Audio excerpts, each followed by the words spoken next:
నిన్న పార్లమెంటులో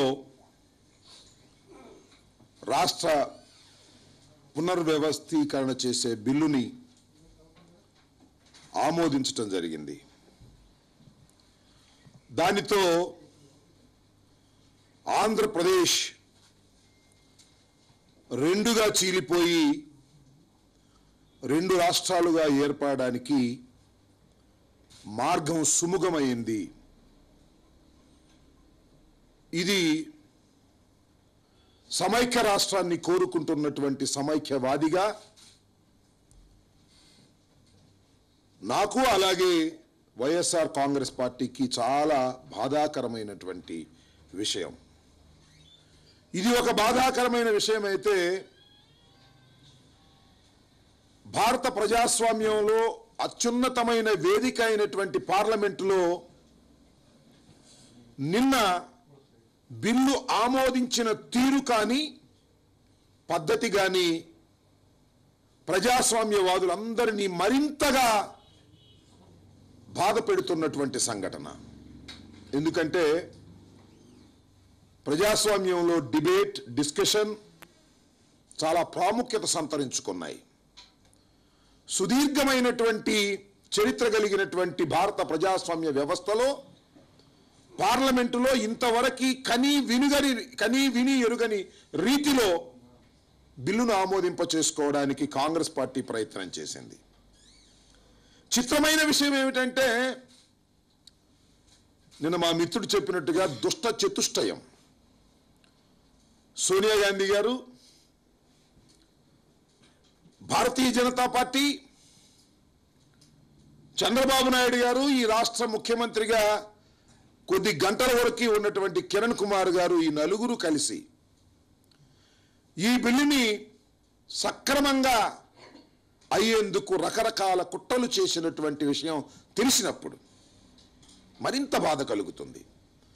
ఒకటేమిటంటే పార్లమెంట్లో జరిగినటువంటి విధానం, రెండవది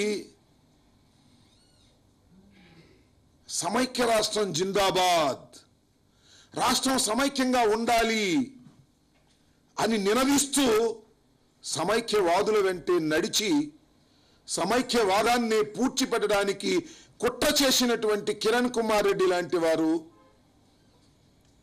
చంద్రబాబు లాంటి వారు, వీరందరూ ప్రజల్ని మోసం చేసినటువంటి విధానం చూస్తున్నప్పుడు మరింతగా బాధ కలుగుతూ ఉన్నది. ఎందుకంటే తెలుగు ప్రజలు ఇంతగా మోసపోయారా రాజకీయ పార్టీల చేతుల్లో? చివరికి భారతీయ జనతా పార్టీ కూడా ఏం మాట్లాడింది, ఏం చేసిందో ఒక్కసారి మనం చూస్తే మోడీ గారు గావు కేకలు పెట్టాడు. ఈ రాష్ట్రాన్ని విభజించడానికి కాంగ్రెస్ పార్టీ కుట్ర చేస్తున్నది, ఇది అన్యాయం, ఇది అక్రమం, మిత్రుల మధ్య సోదరుల మధ్య చిచ్చు పెట్టింది, కాంగ్రెస్ పార్టీ చేస్తున్నటువంటి ఘోరమైన తప్పిదం ఇది, రాష్ట్ర విభజన ఇలా జరగడానికి వీల్లేదు, మేము అలా చేశాం, ఇలా అలాగే జరగాలి అని గావు కేకలు పెట్టినటువంటి మోడీ గారి పార్టీ చీకట్లో బిల్లును ఆమోదిస్తే, ముఖ్యంగా మీరు చూశారు బిల్లుని షిండే గారు ప్రవేశపెట్టిన రోజున గొడవ జరిగితే, గందరగోళం జరిగితే, ఆ రోజున సుష్మా స్వరాజ్ గారు ఏమన్నారో ఒక్కసారి గుర్తు తెచ్చుకోమంటున్నా. బిల్లు ప్రవేశపెట్టినట్టు కాదు అన్న సుష్మా స్వరాజ్, ఎందుకు మాట మార్చావు చిన్నమ్మా? ఏమి కుట్ర జరిగింది చిన్నమ్మా? ఆ రోజున నువ్వు బిల్లు ప్రవేశపెట్టినట్టు కాదు అని స్పష్టంగా బహిరంగంగా చెప్పినటువంటి చిన్నమ్మ, నిన్నెందుకు మాట మార్చావు? చర్చ కూడా ప్రసారాలు రాకోకుండా కట్ చేస్తే చీకట్లోనే చర్చించి 23 నిమిషాల్లోనే ఈ పెద్ద రాష్ట్రాన్ని విభజన చేస్తూ మూజువాణి ఓటుతో అంగీకరించినట్టు చేయడానికి భారతీయ జనతా పార్టీ ఎందుకు సాహసం చేసింది? దేన్ని కోరుకొని సాహసం చేసింది? దీనికి మీరు సమాధానం చెప్పకోకుండా తప్పుకుపోవడం సాధ్యపడేటటువంటి అంశం కాదు అని మనవి చేస్తున్నా. ఇకపోతే సమైక్య సింహం ముసుగు తొలగింది. ఇవాళ్లే ఈ రాష్ట్రాన్ని సమైక్యంగా ఉంచటం కోసం గర్జిస్తున్నాడు సింహం అని పరమానంద శిష్యుల కథల్లో లాగా వాయిద్యాలు వాయించారు. సింహం సింహం అని. ఏమైంది ఆ సింహం అంటున్నా. కిరణ్ కుమార్ రెడ్డి గారు, మీరు దేన్ని ఆశించి వాళ్ళు రాజీనామా చేశారు? బాగా త్యాగం చేశారా? ఎంత త్యాగం చేశారు? 3వ తారీఖున నోటిఫికేషన్ వస్తున్నటువంటి నేపథ్యంలో పదవిని తృణప్రాయంగా వదులుకున్నారట. పదవిని త్యాగం చేశాడట. నేను మనవి చేస్తున్నా, చివరి బాలు పేరుతో చివరి క్షణం వరకు ముఖ్యమంత్రిగా కొనసాగినటువంటి వ్యక్తి కిరణ్ కుమార్ కాదా అని అడుగుతా ఉన్నా. చివరి బాలు వేస్తాడు అంటే అయ్యా బాలు ఏమైంది? చివరి బాలు పేరుతో చివరి సంతకం వరకు రాష్ట్రాన్ని సెక్రటేరియట్ సాక్షిగా దోచుకున్న మాట వాస్తవం కాదా అని అడుగుతా ఉన్నా. జూలై 30వ తారీఖు నుంచి ఇప్పటి వరకు ఎన్ని లక్షల సంతకాలు పెట్టావు? విభజన బిల్లు పార్లమెంటులోకి వెళ్లే ముందు ఎన్ని లక్షల సంతకాలు పెట్టావు? ఎన్ని కోట్ల రూపాయలు గడించావు? లెక్క చెప్పు ఓ సింహమా అని అడుగుతా ఉన్నా. ఇంతగా మోసం చేయాలా ప్రజల్ని? ఈ రాష్ట్రానికి ముఖ్యమంత్రి అయినటువంటి నువ్వు ఏదో చివరి బాలు వేస్తావని ఆశపడినటువంటి సమైక్యవాదులను ఇంత దారుణంగా నీ పదవి కోసం, నీ డబ్బు సంపాదన కోసం ఇంతగా మోసం చేయాలా కిరణ్ కుమార్ రెడ్డి అని అడుగుతా ఉన్నా. ఇంతకన్నా తెలుగు జాతికి ద్రోహం ఏమైనా ఉన్నదా?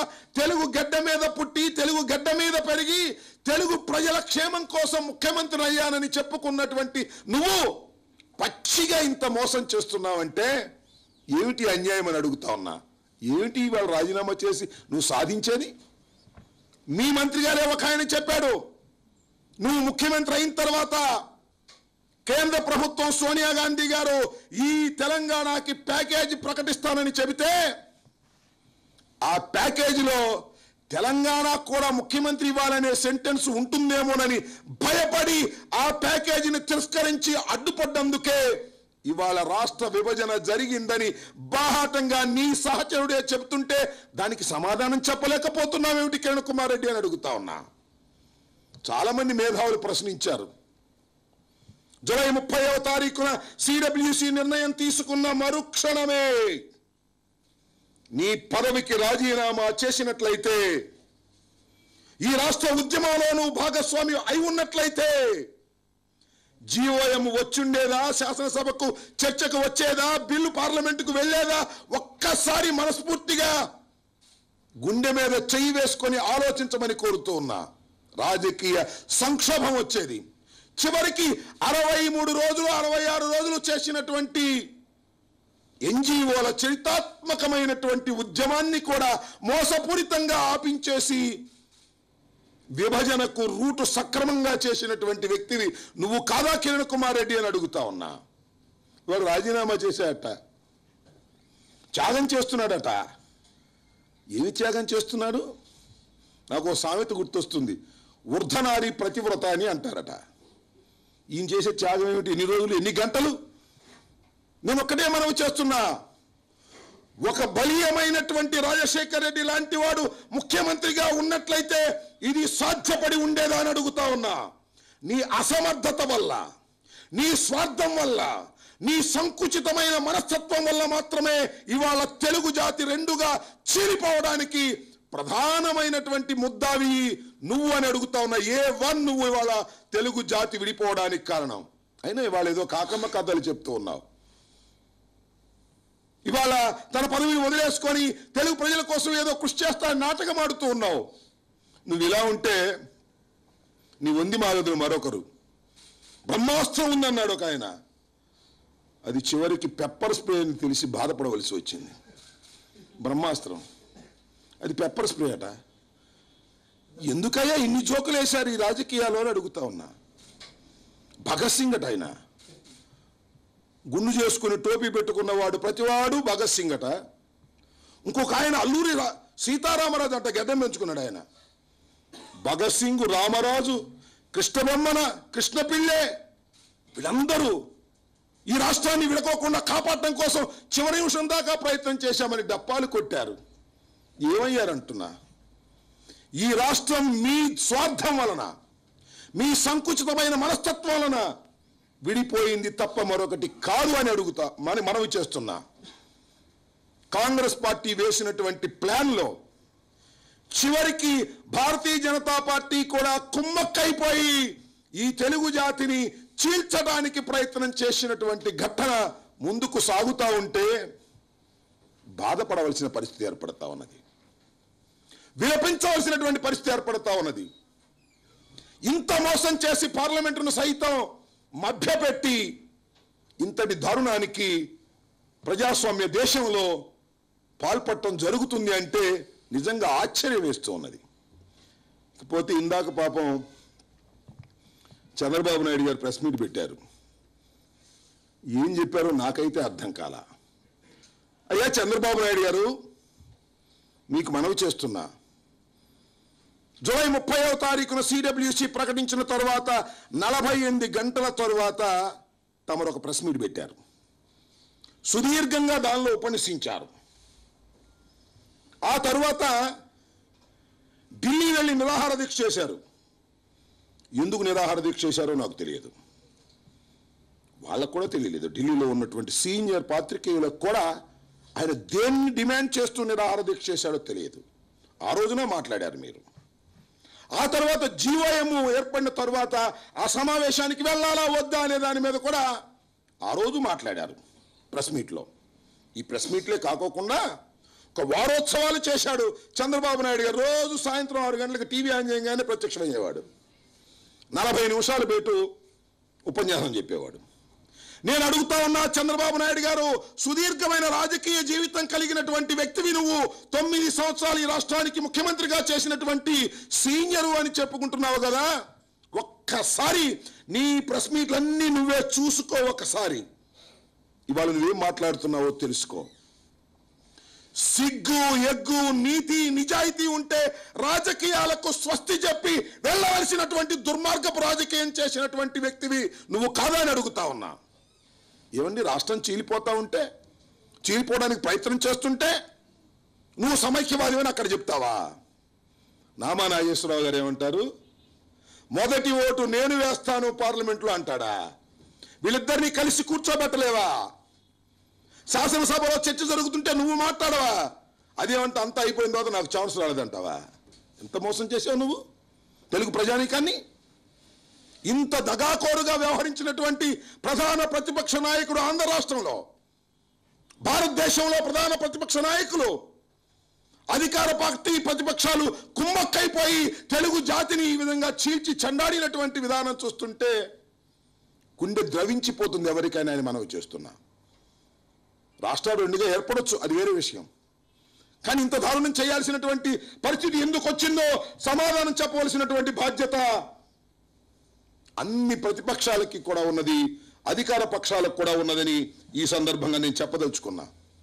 చిన్నమ్మ గారి సిద్ధాంతం వచ్చింది, పెద్దమ్మ గారేమో ఇటలీ నుంచి వచ్చారు. వాటితో పాటు చిన్నమ్మనయ్య నిన్ను కూడా గుర్తుపెట్టుకోండి, నేను కూడా మీ రాష్ట్ర విభజనకి సహకరిస్తున్నాను అని చెప్పి చిన్నమ్మ గారు మాట్లాడారట. ఆ చిన్నమ్మ గారు అంతకుముందు ఎందుకు మాట్లాడలేదంటున్నా. వెంకయ్యనాయుడు గారు ఆయన మొన్నటిదాకా ఏం మాట్లాడాడు, ఇవాళ ఏం మాట్లాడుతున్నారు? మీరేం మాట్లాడారు, మీరేమి చేశారో ఒక్కసారి మీరు కూడా వెనక్కు తిరిగి ఒక్కసారి ఆలోచన చేసుకోండి, మీకు అర్థమవుతుంది.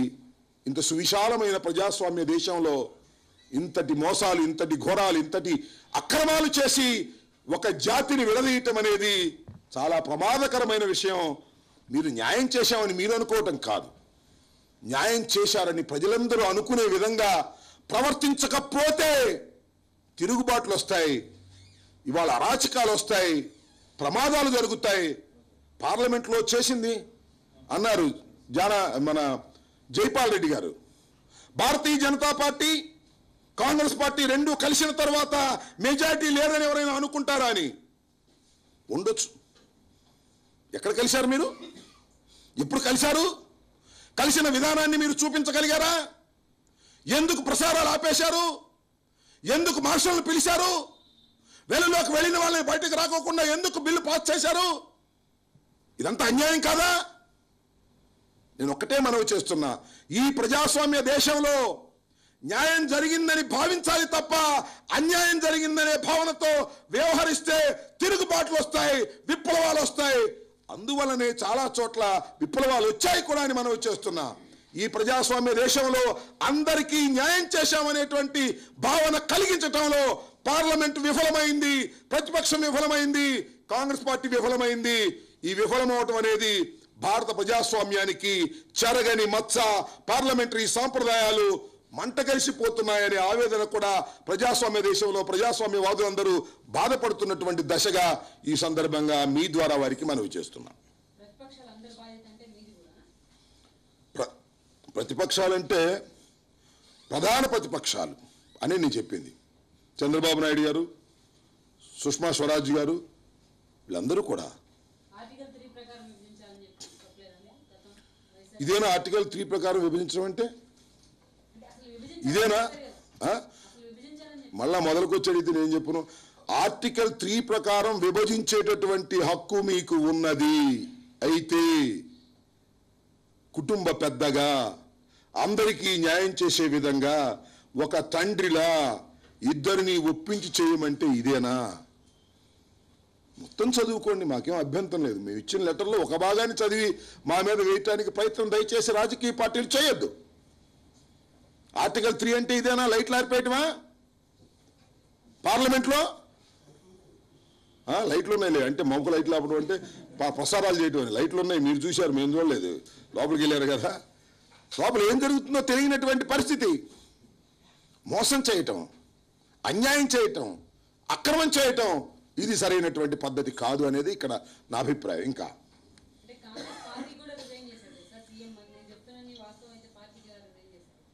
ఏం చేస్తాడు రిజైన్ చేసి కాంగ్రెస్ పార్టీకి? గంటా శ్రీనివాస్ కన్నా ముందు చేశాడు. ఏం చేస్తాడు కాంగ్రెస్ పార్టీ రిజైన్ చేసి? అంత అయిపోయిన తర్వాత సోనియా గాంధీ గారు వేసినటువంటి రసవత్తరమైనటువంటి ప్లాన్లో తన పాత్రను తాను చక్కగా నిర్వర్తించుకొని ఇందాకే ముఖానికి రంగు తుడుచుకొని వెళ్ళాడు మన కిరణ్ కుమార్ రెడ్డి గారు. అంతకుముందు సింహవేషం వేశాడు, తీస్తే నక్కని తేలింది, అది తీసి నక్క పారిపోయింది. ఇది జరిగినటువంటి అంశం. సోనియా గాంధీ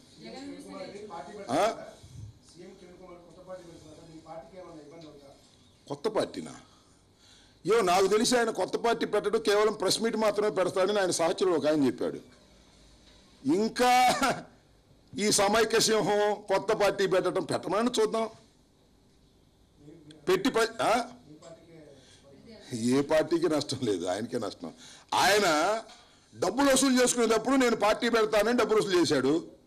మరి డబ్బులు వసూలు చేసుకున్న తర్వాత ఏం ఆలోచిస్తున్నాడో చూద్దాం. పార్టీ పెడతాడా? పెట్టమనండి. పార్టీ పెట్టి ప్రజల మధ్యకు రమ్మనండి. మోసం చేసినటువంటి ఈ కిరణ్ కుమార్ రెడ్డికి ఏ విధంగా ప్రజలు సమాధానం చెప్తారో మీరు చూస్తారు. కాంగ్రెస్ పార్టీకి రాజీనామా చేశాడు, ఎమ్మెల్యే పదవికి రాజీనామా చేశాడు, ముఖ్యమంత్రికి రాజీనామా చేశాడు. అబ్బో, చాలా త్యాగం చేశాడు. ఎన్నాళ్ళుంది ఎమ్మెల్యే పదవి? ఇంకా ఎన్నాళ్ళుంటుంది ముఖ్యమంత్రి పదవి? ఇంకా కాంగ్రెస్ పార్టీ బట్టబట్టే పరిస్థితి మన సీమాంధ్రలో ఉన్నదా? ఇవన్నీ లేవని తెలుసుకున్న తర్వాత ఏమి త్యాగం చేశాడండి మన ముఖ్యమంత్రి గారు. పదవిని ఎంత తృణప్రాయంగా వదిలేశాడు, చివరి సంతకం దాకా ఆగి. ఇదే త్యాగం. నిజంగా చాలామంది పదవులు తృణప్రాయంగా వదిలిన వాళ్ళందరూ సిగ్గుపడే విధంగా చేశాడు కదా. వాళ్ళేదో క్రేజీ వాళ్ళని ఆయన శాసనసభలోనే ప్రకటించండి. ఇంటికి వచ్చి బట్టలు కూడా సర్దుకోలేదండి పాపం. ఈయన చూసి ఆయన నేర్చుకున్నాల్సింది. ఇంటికి వచ్చి సంతకాలన్నీ పెట్టి వాళ్ళ పేషీలో ఉన్న వాళ్ళందరికీ కూడా మంచి పోస్టింగ్లు ఇచ్చి వాళ్ళ జవాన్ల దగ్గర అన్నీ కూడా అడ్జస్ట్ చేయాలి. పాపం ఆయన చేయలేకపోయాడు. పాపం లాల్ బహదూర్ శాస్త్రి గారు యాక్సిడెంట్ జరిగితేనే అప్పుడే రాజీనామా చేశాడు, ఇంటికి కూడా రాలా. ఆయన కూడా ఇంటికి వచ్చి కొన్ని సంతకాల మీద ఫైల్ చేసుకుని ఈయన చూసి నేర్చుకోవాలి అసలు త్యాగం అంటే ఏమిటో. త్యాగానికి పచ్చి నిదర్శనం మన కిరణ్ కుమార్ రెడ్డి గారు. పదవిని తృణప్రాయంగా వెంట్రుకప్రాయంగా వదిలివేసినటువంటి మహాగణుడు. సిగ్గుపడాలి తెలుగు జాతి అంతా ఇలాంటి దౌర్భాగ్యుణ్ణి ముఖ్యమంత్రిగా చేసినందుకు. ఇంత మోసపూరితమైనటువంటి రాజకీయాలు గతంలో ఎప్పుడూ చూడలేదు, ఇక ముందు చూడబోరు కూడా.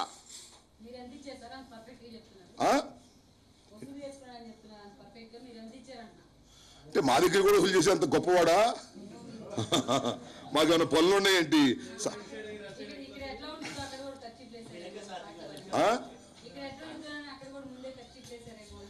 అక్కడ ఖర్చు పెట్టడానికి అసలు సీట్లు చేస్తే కదా అక్కడ.